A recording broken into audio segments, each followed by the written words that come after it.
les tuyaux qui vont être utilisés durant le forage.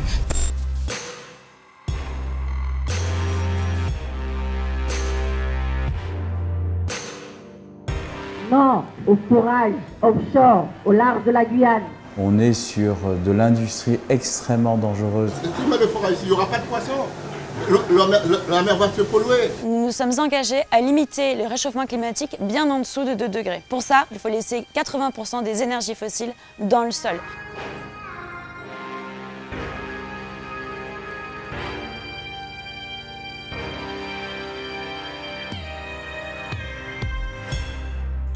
Ici, j'essaie de regarder et de voir si on voit quelque chose puisqu'on n'a pas accès au port. Ce qui se passe ici, c'est qu'ils ont entreposé du matériel, celui qui va être utilisé pour les travaux de forage.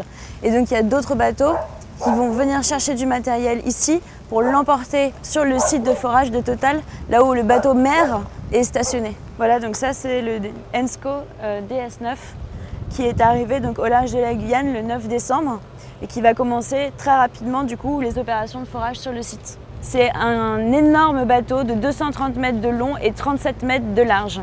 Il est capable d'aller forer à 2000 mètres de profondeur et ensuite de creuser à 4000 mètres pour aller chercher la poche de pétrole. Rien que la phase de forage, elle a déjà un impact sur le climat qui est énorme parce que le bilan carbone, c'est une augmentation de 6% des émissions de gaz à effet de serre globales par an pour la Guyane.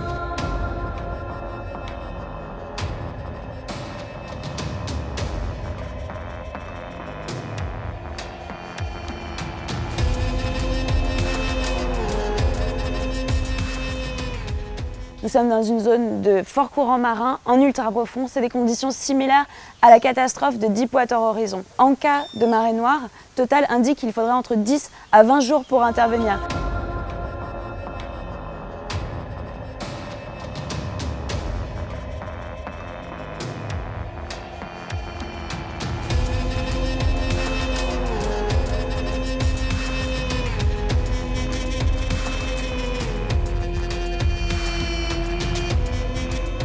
Donc là, on se situe dans une mangrove plutôt ancienne, et puis comme on peut le voir, plutôt majestueuse.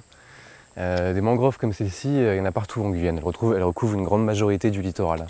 Et là, en fait, c'est vraiment ces racines en échasse qu'on voit là qui forment une structure, qui fournissent une protection aux petits poissons, aux juvéniles, qui vont aussi leur fournir de la nourriture, et qui font que cet écosystème est réellement une nurserie qui après va approvisionner les stocks côtiers et halieutiques. La mangrove, en fait, c'est un puits de carbone. Ça représente à peu près 10% du carbone qui est stocké chaque année par les océans. Et suivant les études, on considère que la mangrove stockerait entre 3 à 5 fois plus de carbone que les forêts tropicales. Une marée noire, en vérité, c'est quasiment tout le visage de la Guyane qui change, quoi. S'il y a du pétrole qui vient se déposer dans les mangroves, on peut faire un petit tour d'horizon.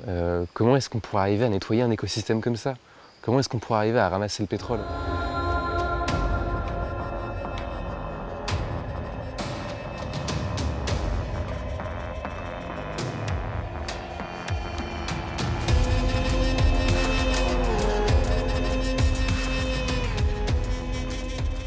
Quelle que soit la côte qui sera touchée, quel que soit l'endroit où ira la nappe de pétrole, partout dans la Caraïbe, que ce soit ici en Guyane, que ce soit en Martinique, que ce soit à Sainte-Lucie, où que la nappe de pétrole se déplace, elle ira détruire un écosystème d'exception. En cas de marée noire, l'écosystème côtier des mangroves ne serait pas le seul écosystème à être impacté. Les écosystèmes marins, comme par exemple le récif de corail qui se trouve en grande profondeur, serait un écosystème impacté aussi. Le truc, c'est que cet écosystème est encore un peu mystérieux pour nous, il est très peu étudié et très peu connu.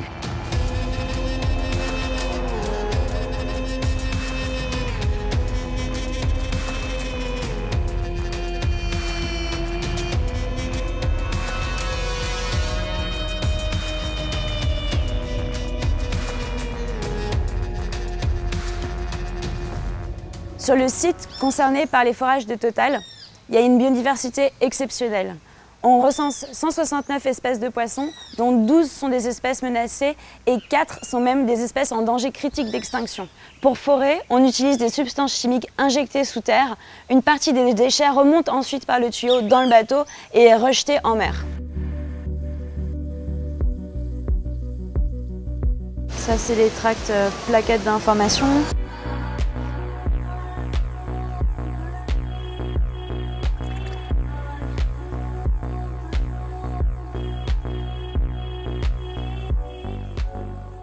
pêcheurs en général, ils sont contre le projet Total. Il y a beaucoup de gens qui ne sont pas d'accord pour le forage. Mais vous Mais connaissez... si vous faites le forage, il n'y aura pas de poissons.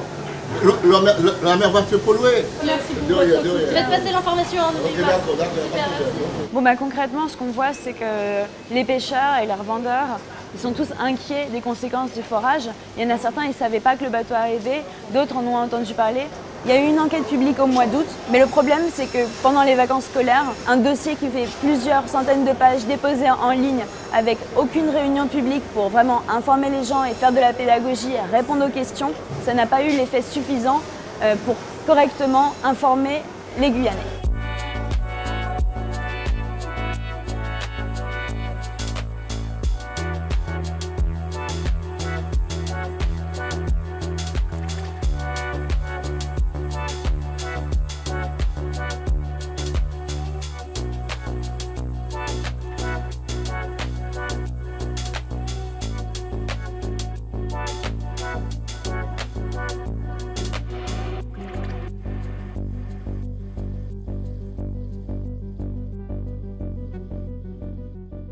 Top Pétrole Offshore Guyane, il y a une page Facebook. Là, vous allez trouver d'autres informations. Ça fait jour de retourner 3 millions. Hein.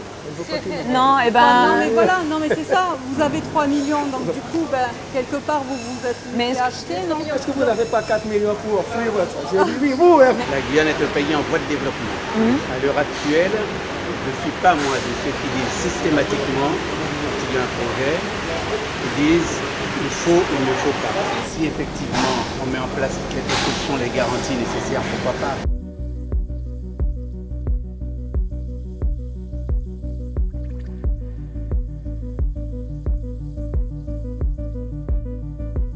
La pêche, c'est 3000 emplois, directs et indirects, et ces emplois, eux, sont durables, sont sur le long terme. Alors que quand on exploite des ressources minières, forcément ce sont des ressources finies, et cette exploitation a une fin.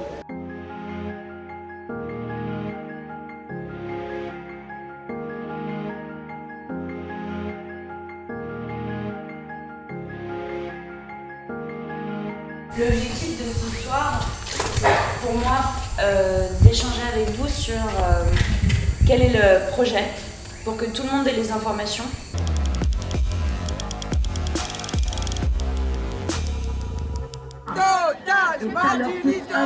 Aujourd'hui, on est à Cayenne, donc il y a plusieurs centaines de personnes derrière nous qui marchent pour ensemble dire non au pétrole offshore.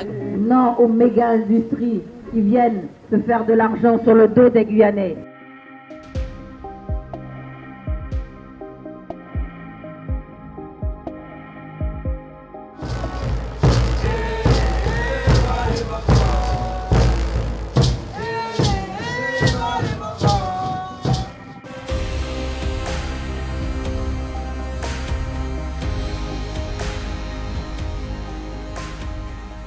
La Guyane, de par sa biodiversité, est un territoire extrêmement riche en termes de potentialité.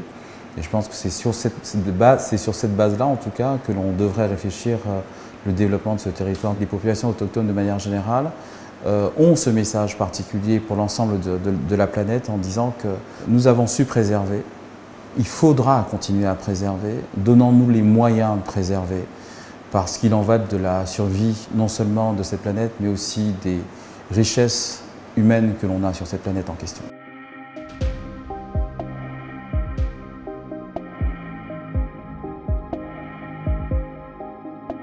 Le gouvernement s'est positionné pour ne plus aller en tout cas vers des ressources non renouvelables en termes d'énergie, alors qu'en Guyane, ce même gouvernement encourage justement l'exploitation future de ressources au niveau du pétrole et sur d'autres ressources naturelles également sur l'ensemble du territoire. Les pays qui ont eu à exploiter de manière extrêmement importante ces ressources, aujourd'hui se retrouvent acculés et doivent faire d'autres choix.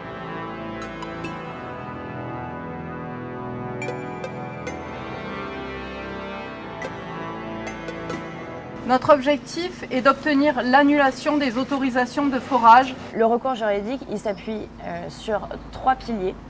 Le déni de démocratie, le fait que les commissaires enquêteurs chargés de l'enquête publique n'aient pas eu les compétences techniques pour apprécier le dossier de Total et le fait qu'on soit dans une zone de biodiversité exceptionnelle. L'IBAMA au Brésil, l'agence environnementale, a refusé définitivement le projet de Total qui est similaire à ce qui est fait ici et proposé ici en Guyane. Donc ce qu'on soutient, c'est qu'il n'y a évidemment aucune raison qu'une agence brésilienne dise ce projet pour des raisons techniques et scientifiques ne peut pas avoir lieu et que nous, au contraire, on voit que tout se passe très bien. Total va commencer ses forages alors que le dossier est jugé incomplet par l'autorité environnementale.